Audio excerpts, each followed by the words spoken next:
اعوذ باللہ من الشیطان الرجیم بسم اللہ الرحمن الرحیم۔ گپ شپ چینل کے معزز ناظرین و سامعین، السلام علیکم ورحمۃ اللہ وبرکاتہ۔ گپ شپ چینل کے معزز ناظرین و سامعین، آج جس ٹاپک پر ہم بات کرنے جا رہے ہیں وہ دنیا کے سفر پر تنہا پیدل نکل جانے والے خاتون کی کہانی ہے۔ اس نے سفر کے دوران کیا کھویا، کیا پایا، یہ سفر کیسا تھا اور اس نے ایسا کیوں کیا، ان تمام سوالوں کے جواب آج کی اس ویڈیو میں ہم جاننے کی کوشش کریں گے۔ معزز ناظرین و سامعین، یہ ایک سادہ سا سوال ہے اور یہ ایک ایسا سوال ہے جو لوگ اینجیلا میکسویل سے اکثر پوچھتے ہیں۔ پھر بھی کچھ عرصہ پہلے تک یہ امریکی خاتون اس کا جواب دینے کے لیے جدوجہد کر رہی تھیں، کیونکہ انہوں نے اپنے ایک بڑے خواب کی تلاش میں اپنی ایک پوری عمدہ زندگی کو الٹ پلٹ کر رکھ دیا تھا۔ آج اسی کے بارے میں جاننے کی کوشش کریں گے، تو آئیے بڑھتے ہیں اپنی آج کی اس ویڈیو کی طرف۔ ویڈیو میں آگے بڑھنے سے قبل میں آپ سب سے گزارش کروں گا کہ اگر آپ نے ابھی تک ہمارے یوٹیوب چینل گپ شپ کو سبسکرائب نہیں کیا تو براہ کرم سبسکرائب فرما لیجئے تاکہ آنے والی ویڈیوز بآسانی آپ تک پہنچ سکیں۔ گپ شپ چینل کے معزز ناظرین و سامعین، میکسویل امریکن لڑکی تھی۔ معزز ناظرین و سامعین، لوگ اس سے ایک ہی سوال پوچھتے تھے کہ اپنی ایک پرسکون زندگی کو چھوڑ کر اس عجیب و غریب حرکت کرنے کی آخر وجہ کیا تھی، ایسا کیوں کیا؟ لیکن میکسویل کے لیے یہ کیوں ایک ایسا سوال ہے جو قابل جواب ہے۔ بہرحال انہوں نے ایک ایسے سفر کا آغاز کیا جس کی بہت کم لوگ کوشش کرتے ہیں۔ بات ہے 2013 میں انہوں نے پیدل پوری دنیا دیکھنے کا فیصلہ کیا۔ اس پیدل سفر کی وسعت میکسویل کے منصوبے میں نہیں تھی۔ در حقیقت وہ اپنی آرٹ کی کلاس میں ایک ایسے شخص کے بارے میں گفتگو سننے کے صرف 9 مہینوں کے بعد سفر پر نکل پڑیں جس نے شاید پوری دنیا کا پیدل سفر کیا تھا۔ میکسویل کا سفر کا فیصلہ کسی نقصان، شکست یا ذاتی بحران کا نتیجہ ہرگز نہیں تھا۔ جب انہوں نے طویل سفر پر چلنے کا فیصلہ کیا تو وہ عمر کی 30 کے پیٹے میں تھیں، یعنی کہ وہ اپنی زندگی کی 30 بہاریں دیکھ چکی تھیں، کامیاب کاروبار چلا رہی تھیں اور ایک رشتے سے منسلک تھیں۔ انہوں نے کہا، میں نے سوچا کہ میں خوش ہوں، لیکن مایوسی کے عالم میں میں نے محسوس کیا کہ میں فطرت اور لوگوں کے ساتھ گہرے روابط کی تلاش میں ہوں۔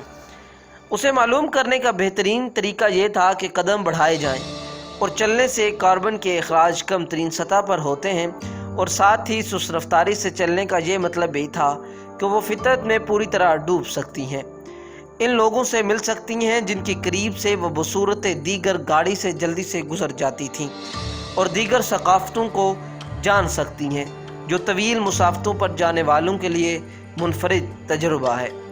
معزز ناظرین و سامعین، جیسے ہی انہوں نے تیاری کی، میکسویل کو مہم جو خواتین کی ایک دنیا ملی جس سے ان کی حوصلہ افزائی ہوئی۔ انہیں رابن ڈیوڈسن کی تحریری اور سست سفر کرنے کے انداز سے پیار ہو گیا، جو اونٹوں کے ساتھ آسٹریلیا کا سفر کرتی تھیں۔ انہوں نے طویل پیدل سفر کرنے والی فیونا کیمبل کے بارے میں بھی جانا، جنہوں نے یورپ سے نیپال جاتے ہوئے دنیا بھر میں سفر کیا، گھوڑے پر ملک چلی کو عبور کیا اور 59 ایئر کی عمر میں، جی ہاں 59 سال کی عمر میں پوری دنیا پیدل گھومی۔ میکسویل نے کہا، میں نے ان کی کتابیں حوصلہ افزائی کی امید میں پڑھی اور ان کے چیلنجز اور جدوجہد کے ساتھ ساتھ ان کی کامیابیوں کے بارے میں جان کر میرا حوصلہ بڑھا بھی۔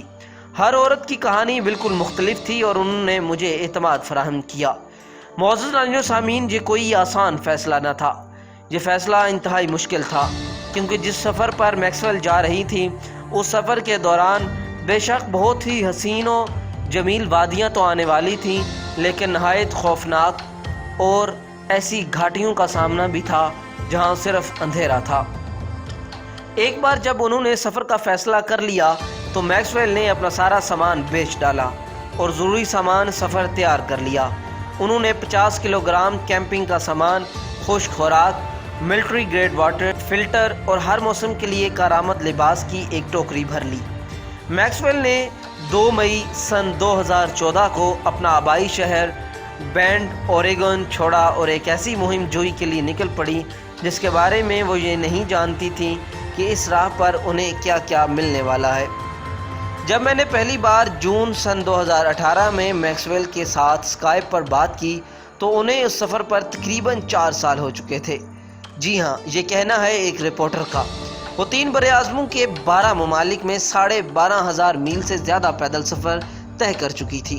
متجسس ہو کر جب رپورٹر نے ان سے پوچھا کہ پیدل عالمی سفر پر جانے کے لیے انسان کو کیسا ہونا چاہیے تو ان کا چہرہ چمک رہا تھا۔ انہوں نے استہزائیہ انداز میں کہا، بس انسان کو ضدی ہونا چاہیے۔ اس کے بعد انہوں نے مزید کہا، یہ شاید امتزاج ہے، تھوڑی سی ضد، جذبہ اور شوق کا۔ یہ کھیل کے طور پر پیدل سفر نہیں بلکہ خود کی دریافت اور مہم جوئی کے لیے ہوتا ہے۔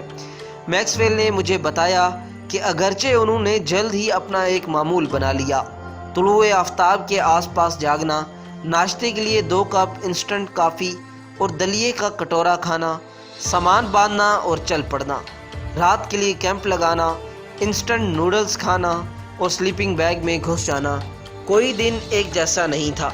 ہر دن ایک نئی سوال، ایک نئی جستجو، ایک نیا ایڈونچر ان کے سامنے ہوتا تھا۔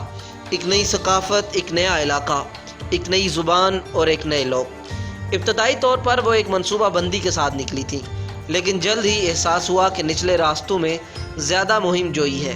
یہی وجہ ہے کہ معمول کے راستوں کے ساتھ ساتھ وہ ہمیشہ اپنے اندر کی آواز پر اعتماد کرتے ہوئے فیصلہ کرتی کہ بائیں یا دائیں کہاں مڑنا ہے۔